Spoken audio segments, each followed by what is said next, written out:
Real heroes are always prepared for risks. They are ready for every challenge that comes their way. They value the importance of being prepared for every situation without a shadow of doubt, which is why they return home safely after a hard day's work. The scenario is no different when it comes to agriculture. Our heroes here too have a safety mission to follow. As responsible users, every individual must ensure proper protection while handling crop protection products. Wearing personal protection equipment or PPE is a must for ensuring safe operations and reducing exposure. If a farmer is getting the work done, it's the joint responsibility of the farmer and the sprayman to ensure the proper use of PPE.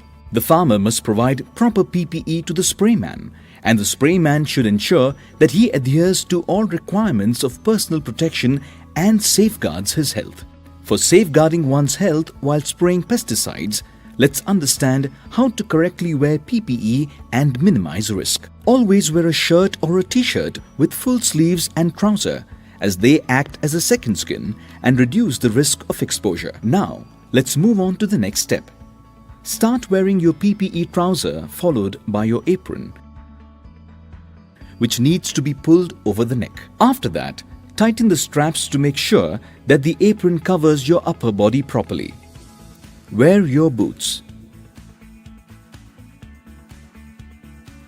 Ensure the boot shafts are inside your trouser. After you're done with your trouser, apron and boots, wear your protective mask. Always ensure that the mask fits properly. Your mask comes with 2 elastic strings on each side. The lower string must be fixed below the ear and the upper one should be fixed above the ear. Press the metal clamp tightly onto your nose.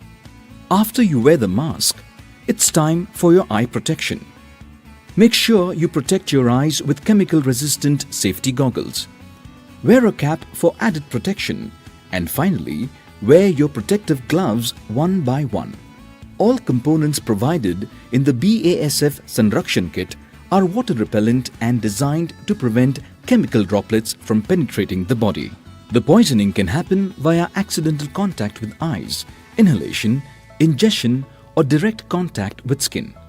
So always make sure you're wearing your complete PPE not only while spraying, but also when you enter recently sprayed areas. The kit has to be worn during the entire spraying process, right from measuring, preparing stock solution, till washing and disposal of empty containers.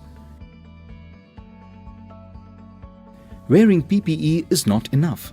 Crop protection products must be handled with care and attention.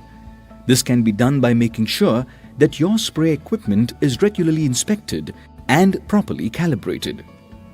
Always check for certifications that guarantee original PPE. After all activities are over, make sure you remove your PPE in the correct sequence. Your gloves must be washed before taking off other PPE components. Remove your cap first, followed by goggles, apron, shoes, and trouser in the mentioned sequence. Then remove your gloves as shown in the video. Make sure your skin doesn't come in direct contact with the outer side of the gloves while removing them. Once you are done with gloves, you can remove your mask. After taking off your PPE, make sure you take a shower with plenty of water and soap. Now wear another set of protective gloves and apron and start rinsing your recently used PPE. They should be washed separately in a specific location that must be appropriate for this type of cleaning. Use mild soap while cleaning. Detergents, bleachers or whiteners should not be used. Also make sure you don't scrub your PPE and keep them soaked in water after being washed. After drying, make sure you store your PPE in a safe place. BASF Suraksha Hamesha program encourages the use of protection gear for safe and sustainable farming. After all, true heroes always return home safely. BASF. Always ask an agronomist for information.